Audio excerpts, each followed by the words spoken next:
regardez-vous en face et pointez les défauts et mettez le doigt là où ça fait mal. Le Coran, Allah subhanahu wa ta'ala, Dieu, n'a pas ménagé son prophète, n'a pas ménagé les compagnons du prophète. Et c'est peut-être pour cela que eux, ils ont réussi. Et c'est peut-être parce que nous avons du mal à nous regarder en face et à nous critiquer comme il se doit que nous avons du mal à avancer. La bataille du fossé. Que la paix soit sur vous. 10 000 soldats entourent Médine. La ville est en danger, ses habitants aussi. L'ensemble de la péninsule arabique semble déterminé à mettre fin à l'aventure de Mohammed et de ses compagnons. Mais que s'est-il passé pour en arriver jusque-là? Revenons quelque peu en arrière. Après la bataille de Uhud, rappelez-vous, la situation était extrêmement difficile, tant à l'intérieur qu'à l'extérieur. Mais la patience, la persévérance des croyants, ajoutée au leadership et à la stratégie visionnaire du prophète sur lui la paix, tout cela a réussi à inverser la tendance et à permettre à ce que Médine soit mieux sécurisée, mieux prise en considération, notamment, surtout, après que Abu Sufyan, le chef de la tribu des Quraysh, n'ait pas respecté son rendez-vous à Badr, à la 3e année ou 4e année, lorsque, rappelez-vous, il lança le défi au prophète Mohammed sur lui la paix de le retrouver à Badr afin qu'il puisse en finir avec lui. Il n'est pas venu. Et cela indiqua non seulement la faiblesse de Quraysh, mais la force et la détermination du prophète sur lui la paix. Les Bédouins qui étaient aux alentours et qui voulaient profiter de cet état de faiblesse de Médine et des musulmans commençaient, nous l'avons aussi indiqué, à vouloir mettre en danger Médine. Ça attaquait des marchandises, ça remettait en cause la sécurité de Médine. D'autant que des compagnons ont été attrapés, tués, certains ont été vendus, mais le prophète sur lui la paix a réussi à inverser la situation en envoyant des expéditions ça et là, quelquefois très très loin, au-delà de Médine, montrant ainsi que si Médine est capable d'envoyer à de telles distances 1 millier, 2 milliers, ou bien 500 personnes, en tous les cas, une expédition aussi loin, et ce, à chaque fois, eh bien, cela veut dire qu'ils ont retrouvé leur force, qu'ils ont confiance, et que, donc, il ne faut pas s'amuser à vouloir les attaquer. Un certain nombre de ces expéditions, encore une fois, ne signifiaient pas forcément un combat, mais démontrer la capacité de mobilisation de Médine, du prophète sur lui la paix, et la détermination de protéger le territoire. Vous allez me dire, mais on a l'impression de parler seulement de stratégie militaire et seulement d'un général d'armée. Non, bien sûr que non. Pendant ce temps, le prophète sur lui la paix, tout en gérant la stratégie militaire, s'occupait de l'éducation des compagnons. Les passages du Coran continuaient de descendre, indiquant la voie à suivre, le regard qu'il faut porter sur le monde, la présence divine qui participait d'une manière ou d'une autre à l'aventure et à la réussite de celle-ci. Les croyants ressentaient la présence de Dieu. La prière était intense, mais elle n'empêchait pas l'action sur le terrain. C'était des gens qui étaient ancrés sur terre, les yeux rivés vers le ciel. Et leur amour du ciel ne les empêchait en aucun cas d'être présents sur terre. Même leur amour sur terre se devait d'être incarné dans l'affrontement, dans le fait de relever les défis que l'épreuve de la vie leur imposait. C'est tout cela qui était enseigné par l'attitude du prophète sur lui la paix. La miséricorde, la tendresse, le message, l'éducation, l'exemplarité et la sagesse dans la gestion de cet État qui était Médine.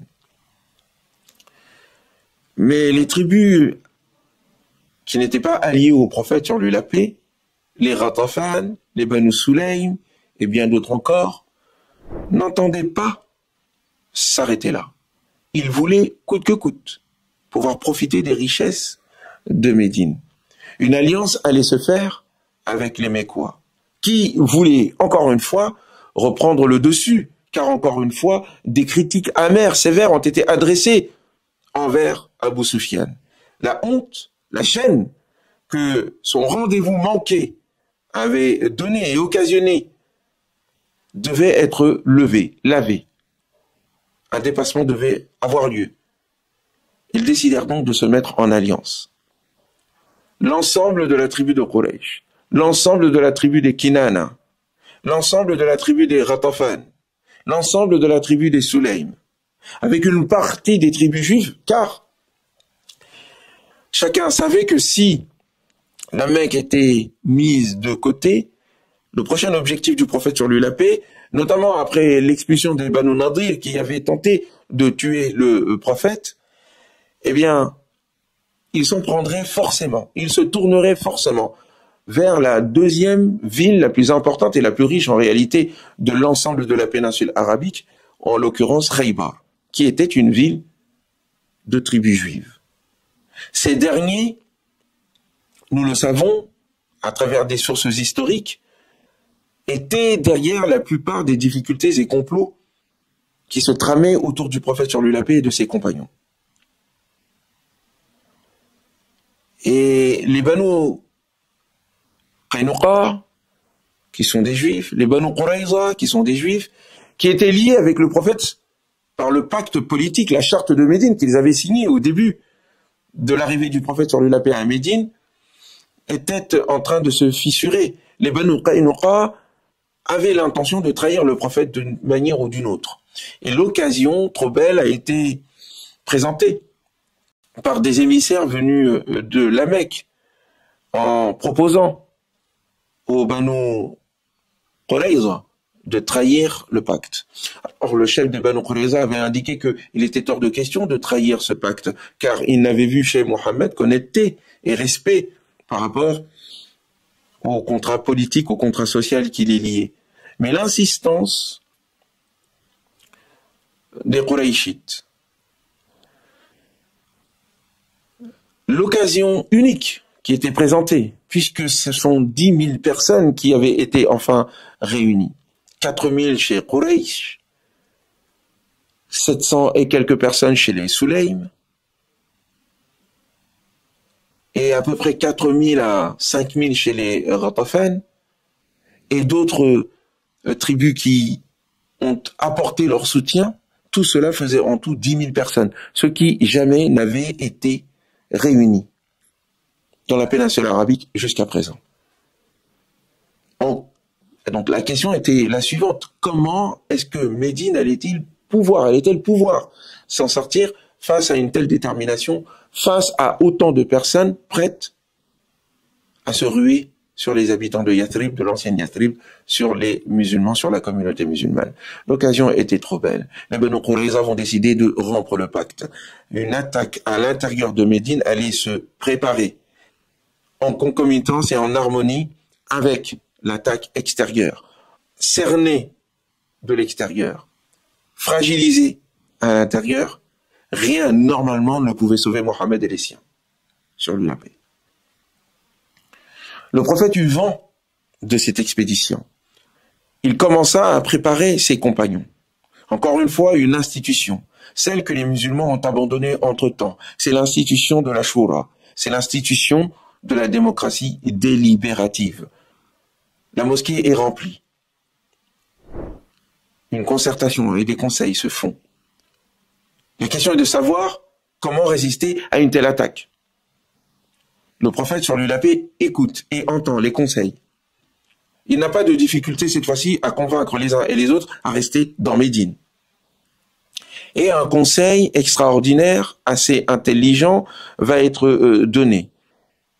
Il faut construire un fossé. Il faut creuser un fossé qui empêche les assaillants de le traverser et d'arriver jusqu'aux portes de Médine et entrer ainsi dans la ville. Ce conseil judicieux, inconnu des Arabes, a été donné par un homme qui allait devenir célèbre par la suite.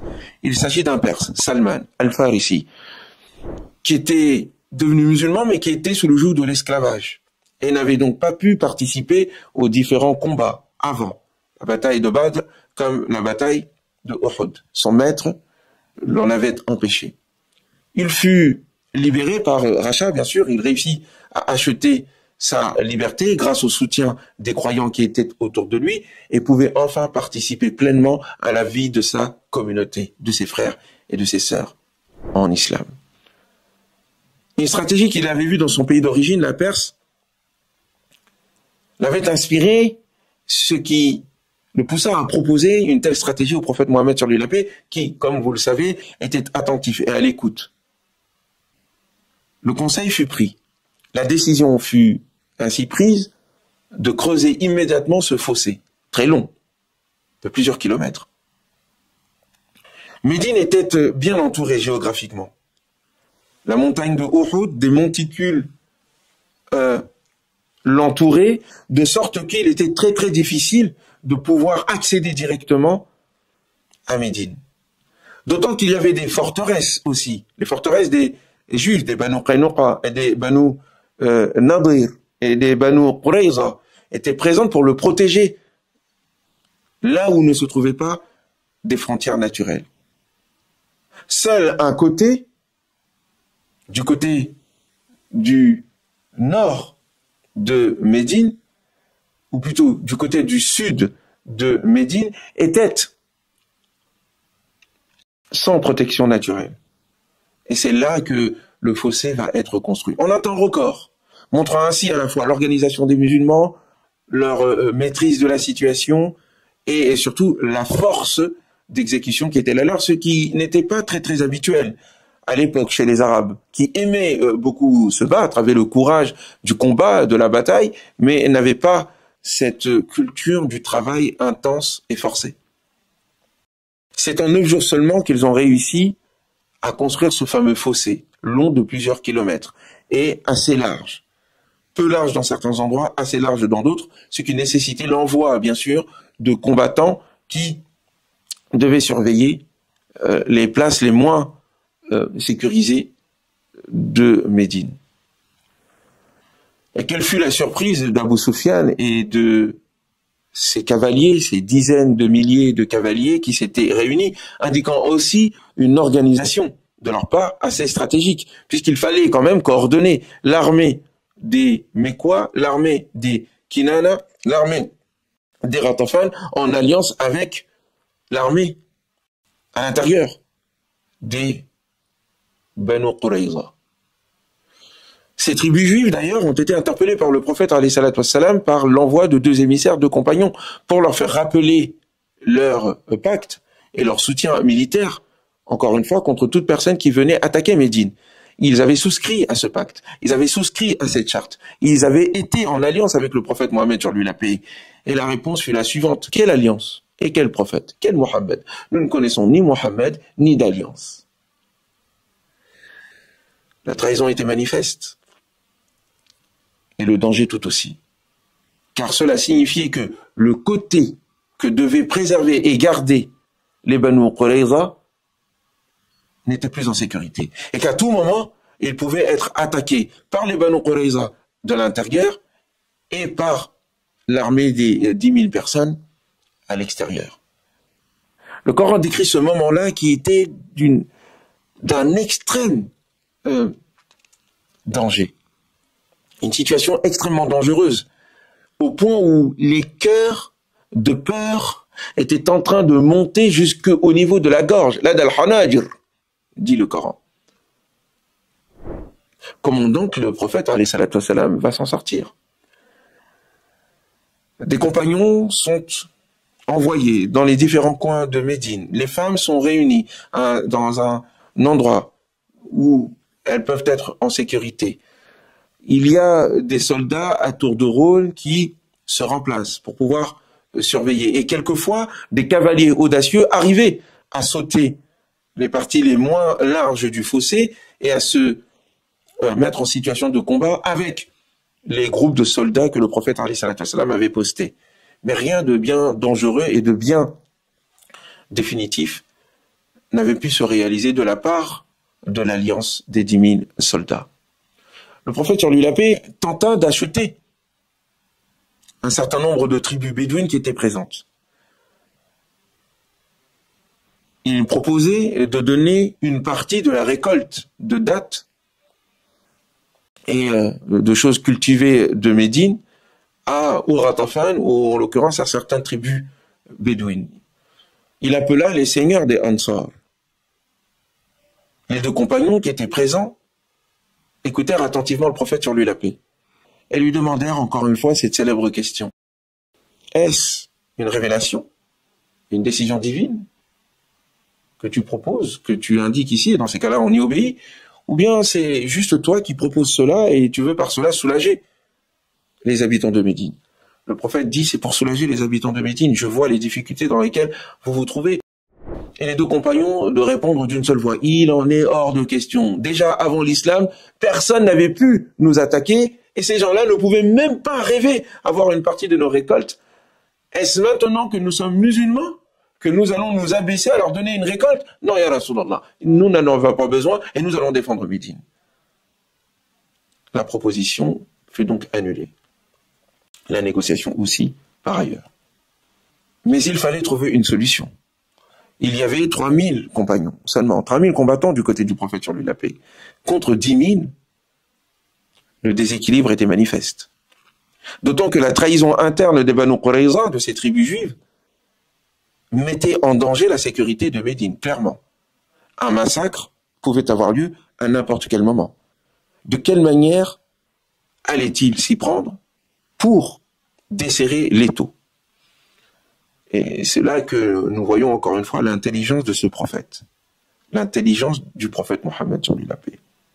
Et sa capacité à prendre en considération le contexte, la culture, la société et les différents moyens qui étaient à ta disposition pour pouvoir atteindre son objectif. Être musulman, ça n'est pas être naïf. Avoir foi en Dieu, ça n'est pas avoir une confiance qui nous empêche d'agir. Non, la confiance en Dieu déploie les capacités et l'intelligence, comme nous le voyons ici. Il ne s'agissait pas pour eux d'attendre et d'aller dans la mosquée et de prier. Non, c'était de prier et d'agir en même temps, de faire confiance en Dieu et donc de faire confiance en leurs capacités, telles que Dieu leur demande, le leur demande. Alors, un homme était venu. Il venait de se convertir à l'islam. Il dit, ya Rasulallah, me voici. Et il s'avère qu'il faisait partie d'une des tribus qui avait encerclé Médine. Le prophète lui dit, soit tu t'es converti, et à la question et à la demande faite par le compagnon en question, que puis-je pour toi? Le prophète lui dit, écoute, tu n'es qu'un seul homme, mais au vu de tes relations, je te propose d'aller voir les différentes parties et de leur faire croire que les uns et les autres sont sur le point de trahir. Le compagnon dit, ya Rasulallah, il s'agit d'un mensonge. Est-ce que tu me permets de mentir? Et le prophète de lui dire, il s'agit de la guerre. Et dans la guerre, c'est la ruse. Donc, vas-y, fais ce que tu peux pour semer la zizanie entre eux. L'homme en question s'en va voir les Ghatafan, dont il faisait partie. Et il leur dit, écoutez, il se peut que vos alliés juifs et vos alliés qurayshites ne vous suivent pas dans cette aventure. Or, les Mécois peuvent partir. Ils sont de la famille de Mohammed. Peut-être qu'ils ne séviront pas autant sur lui que vous ne le croyez. Et ensuite, ils risquent bientôt, à un moment donné, de rentrer dans leur contrée et vous laisser seuls, en tête à tête, avec Mohammed sur lui la paix. Qu'allez-vous donc faire dans cette situation-là? Il vous faut des gages. Que faut-il demander? Eh bien, proposez-leur de vous donner une ou deux personnes importantes parmi les Quraysh, que vous pouvez garder en otage, afin de garantir leur présence et leur non-trahison. C'est là une bonne idée que tu viens de nous donner ici. Nous allons voir et nous allons le leur proposer. Il s'en va par la suite voir les Banu Qurayza, la tribu juive de Médine. Que viens-tu faire ici, mon cher ami? Je viens vous voir. J'ai vu la difficulté dans laquelle vous vous trouvez face au prophète Mohammed. Bien sûr, il ne l'a pas appelé prophète Mohammed. Et je vois que vous êtes en alliance avec les Quraysh et les Ghatafan. Mais est-ce que vous savez qu'ils peuvent à tout moment vous quitter et vous laisser seul avec Mohammed alors que vous avez trahi quand même le pacte? Oui, tu as raison. Qu'est-ce qu'il faut que nous fassions? Écoutez, moi je pense que vous devez vous assurer qu'ils ne vont jamais vous trahir et vous quitter. Mais comment est-ce qu'on peut s'assurer de cela? On s'est déjà engagé. Écoutez, je pense que vous devez demander aux Ghatafan ainsi qu'aux Quraysh de vous donner un gage. Et ce gage, ce serait qu'ils acceptent de laisser parmi vous quelqu'un qui sera leur représentant et que vous pouvez garder. C'est là une bonne idée. Mais est-ce que tu es sûr qu'ils vont accepter? Oui, ils vont accepter. Et de toute façon, vous n'avez pas le choix. Parce que si jamais ces gens-là vous quittent, c'en est fini de vous. Il va voir les Quraysh, car il avait une bonne relation avec eux. Et encore une fois, il fait partie de la tribu des Ghatafan et donc de leurs alliés. Il va les voir, il les connaît, et il leur dit, écoutez, j'ai eu vent de quelque chose. Les Banu Qurayza ont envoyé un émissaire au prophète sur lui la paix. Ils regrettent leur trahison et proposent au prophète Mohammed sur lui la paix de lui donner des otages, à la fois des Ghatafan et des Quraysh. Vous avez intérêt à faire attention. Il faut que vous soyez sûr qu'ils ne vont pas vous trahir. Demandez-leur de vous donner un gage, une assurance qu'ils ne vont jamais vous trahir. Et vous verrez ce qu'ils vont vous répondre. Abou Soufiane et les siens sont attentifs à ce conseil, et lors d'une réunion qui rassemble les différents chefs, les Ghatafan, les Qurayshites et les Banu Qurayza, la discussion a lieu et une proposition est faite de la part des Banu Qurayza. Les yeux se croisent. Écoutez, nous sommes à Médine. Nous vous avons suivi dans cette aventure. Or, vous tardez à les attaquer. Peut-être que vous n'avez pas cette volonté et que vous êtes en train de vous décourager. Les yeux continuent de se croiser.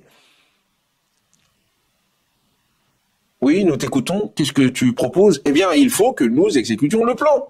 Il nous faut aller au combat tout de suite parce que nous, on est seuls par rapport à Mohammed. Si jamais vous ne l'attaquez pas et qu'il arrive à se retourner contre nous, c'en est fini de nous. Et d'ailleurs, vous devez nous donner un gage de votre bonne foi.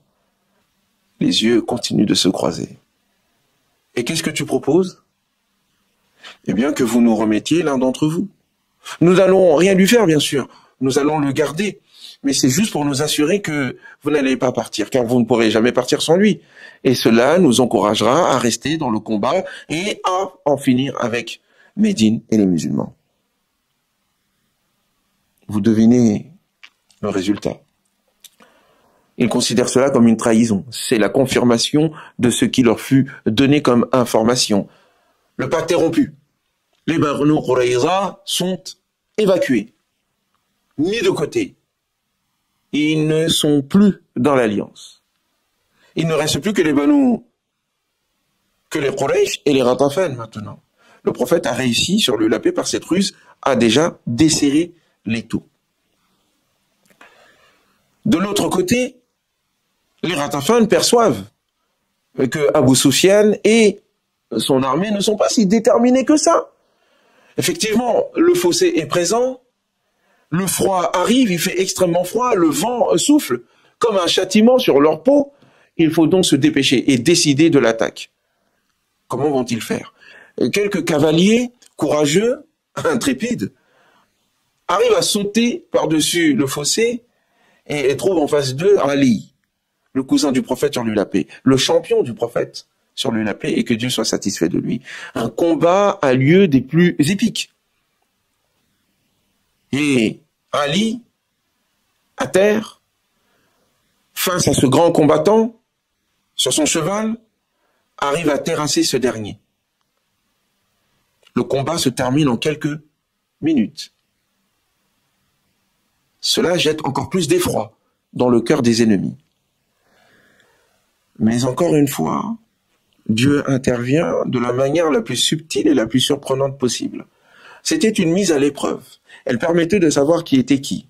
des comploteurs, des munafiqoun, des hypocrites disaient à tout va que Dieu et son prophète nous ont trahis. Ils nous ont menés vers cette impasse. C'est à cause de Mohammed, c'est à cause de lui que nous sommes face à de telles difficultés. Nous allons tous mourir. Et quand on leur demandait de venir prêter main forte aux combattants, ces derniers disaient non, nous ne savons pas combattre. Et comme le Coran l'indiquait, ce jour-là, ils étaient plus proches de la négation, de la mécréance, que de la foi. Et si les combattants avaient réussi à entrer dans Médine, ils auraient pris les armes contre les leurs en soutenant l'ennemi. Mais Dieu permit à ce que le combat n'ait pas lieu.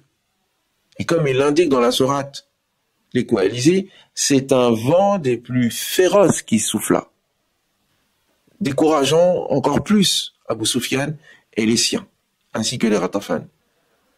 Le cœur n'y était plus. La démobilisation était présente. Et le froid glacial, plus le vent féroce, empêchait en réalité toute forme d'organisation. Et c'est ainsi que ces 10 000 soldats furent défaits et s'en retournèrent. Il faut dire quelques mots au sujet d'Abu Sufyan. C'est un général, c'est un chef, c'est un leader chez les Qurayshites des plus étranges. C'était pas un grand combattant. C'était plutôt un commerçant, un négociant. Il n'aimait pas le combat et il n'était pas téméraire. Il n'avait pas le caractère trempé d'un Abu Jahl et d'autres chefs qui, auparavant, avaient mené la bataille de Badr. Et c'était quelqu'un qui, tout en combattant, tentait à chaque fois de sortir avec le moins de dégâts possible. En réalité, comme certains historiens contemporains l'indiquaient, cela indiquait la certitude d'Abu Sufyan. Il avait une certitude. C'était qu'il ne pourrait jamais battre réellement le prophète sur lui la paix. D'où les déconvenus qu'il n'évitait pas quand les difficultés s'amoncelaient sur lui quant à ses décisions.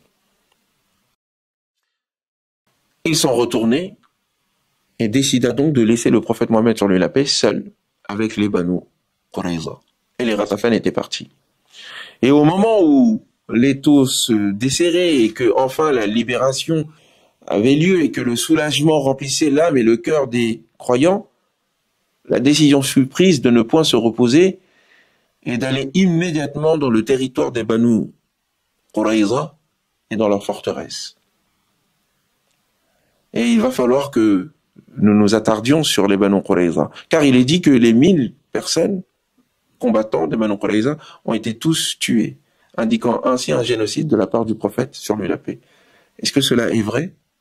De cela, nous allons parler dans le prochain épisode et comprendre exactement ce qui s'est passé à partir de ce que le Coran nous dit et à partir de ce que la raison nous indique, ainsi que les différentes sources historiques. Soyez attentifs. Je vous dis à très bientôt au prochain épisode. Que la paix soit sur vous.